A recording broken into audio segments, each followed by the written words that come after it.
রাজ্যে রাজনৈতিক পালাবদলের পরই আরজিকর ফাইলস খুলেছেন মুখ্যমন্ত্রী শুভেন্দু অধিকারী, কিন্তু সেখানেই থেমে থাকেননি। গত রবিবার যেদিন দ্বিতীয় বর্ষপূর্তি ছিল অভয়ার সেই ভয়াবহ ঘটনার, সেই দিনই কিন্তু তিনি নতুন করে ব্যারাকপুর পুলিশ কমিশনারেটের সিপিকে নির্দেশ দিয়েছিলেন এই মামলা নতুন করে তদন্ত শুরু করার। আর তারপরে দেখা গেল তিনজনের নাম, যাদের নামে এফআইআর হয়েছিল, নতুন করে অভিযোগ দায়ের করেছিলেন অভয়ের বাবা শেখর দেবনাথ।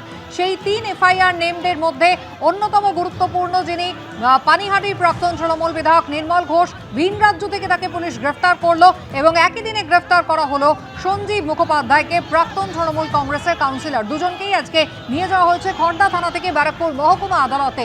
তাদের নিয়ে যাওয়ার সময় তুমুল বিক্ষোভের মুখে পড়তে হলো এদের। হেলমেট পরিয়ে এদের নিয়ে যাওয়ার চেষ্টা করলো পুলিশ, কিন্তু অন্যান্য এর আগেও যত তৃণমূল কংগ্রেসের নেতা কর্মীদের গ্রেফতার হয়েছে, ঠিক যে ছবি দেখা গিয়েছিল, কিল, চড়, লাথি, ঘুষি, জুতোর থেকে শুরু করে একেবারে বিম বৃষ্টি, সেই ছবি কিন্তু আজও পুনরাবৃত্তি হলো।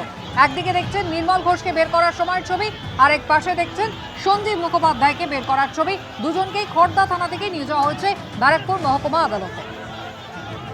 সুকান্ত মুখোপাধ্যায় আমাদের প্রতিনিধি রয়েছেন আমাদের সঙ্গে। সুকান্ত, কিছুক্ষণ আগেও আমরা দেখছিলাম একেবারে ডিজে নিয়ে কিন্তু যারা বিক্ষোভ দেখাচ্ছিলেন তারা তৈরি ছিলেন, বলছিলেন আজকের দিনটায় তারা এই তাদের প্রতিবাদের কথা তারা জানাবেন। ঠিক কি হলো? খড়দা থানা থেকে যখন বের করা হলো, কড়া পুলিশি নিরাপত্তার বন্দোবস্ত ছিল, আমরা দেখেছি।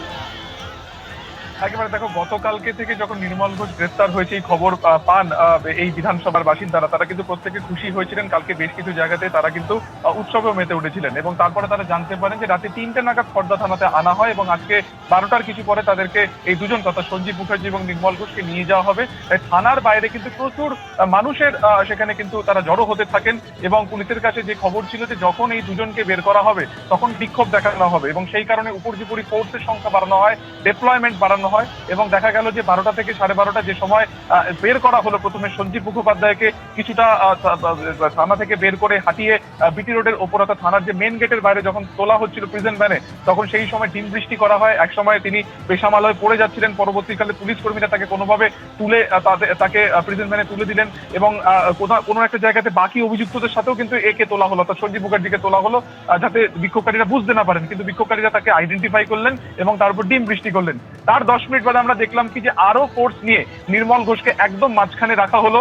আশপাশে পুরো পুলিশ কর্মীরা কর্ডন করেছিলেন, মাথায় বাইকের হেলমেট, কালো হেলমেট পরিয়ে দেওয়া হলো এবং তাকে তারপর টানতে টানতে নিয়ে চলে যাওয়া হলো। কিন্তু সেই সময় দেখা গেল যে আরো জনরোষ বা আরো যে বিক্ষোভ সেটা আছড়ে পড়লো, ডিম বৃষ্টি করা হলো, কোথাও জুতো ছুঁড়ে মারা হলো, কাদা ছুঁড়ে মারা হলো এবং তারপরে এই দুজনকে কোনোভাবে প্রিজন ভ্যানে তুলে ব্যারাকপুর আদালতের দিকে নিয়ে যাওয়া হলো এবং সেখানেও একই রকম ভাবে কিন্তু তারা বিক্ষোভের মুখে পড়লেন। পুলিশ সূত্রে যেটা জানা যাচ্ছে যে গত 9ই আগস্ট 2024 সাল, যে সময় এই গোটা ঘটনার সূত্রপাত হয়েছিল, সেই রাত্রে আরজিকর হাসপাতাল থেকে দেহ নিয়ে আসা বাড়িতে এবং বাড়ি থেকে পরিবারের একেবারে অজান্তেই তাকে সৎকার করে দেওয়া, এই গোটা বিষয় 3 জনের ভূমিকা সামনে এসেছিল, যা পরিবারের তরফে বলা হয়েছিল। এক, নির্মল ঘোষ, তৎকালীন বিধায়ক, এখনকার প্রাক্তন বিধায়ক, সেই সময় প্রাক্তন কাউন্সিলর সঞ্জীব মুখোপাধ্যায় এবং হচ্ছে তোমার সোমনাথ দে। এই 3 জনের বিরুদ্ধে বারবার অভিযোগ জানানো হয়েছিল কিন্তু পরিবারের তরফে এবং তারপরে দেখা যায় যে তারা সেন্ট্রাল এজেন্সিকে অভিযোগ জানিয়েছিলেন, তারা বারবার বিভিন্ন জায়গাতে অভিযোগ জানিয়েছিলেন। অবশেষে গত রবিবার মুখ্যমন্ত্রীর নির্দেশে ব্যারাকপুর কমিশনারেট তারা তদন্ত শুরু করলেন। নতুন করে এফআইআর দায়ের করা হলো, যারা শুধুমাত্র ইনভেস্টিগেট করবে আর সেই রাত্রে কি ঘটেছিল এবং সেই রাত্রে কেন এত তড়িঘড়ি সৎকার করা হয়েছিল, এই প্রশ্নের উত্তর জানতেই কিন্তু দুজনকে গ্রেফতার করা হয়েছে। সোমনাথ দে, সে এখনো পলাতক। এই দুজনকে নিজেদের হেফাজতে নিয়েই সোমনাথের অবস্থান জানার চেষ্টা করবেন কিন্তু তদন্তকারীরা। ধন্যবাদ। এবিপি আনন্দ, এগিয়ে থাকে, এগিয়ে রাখে।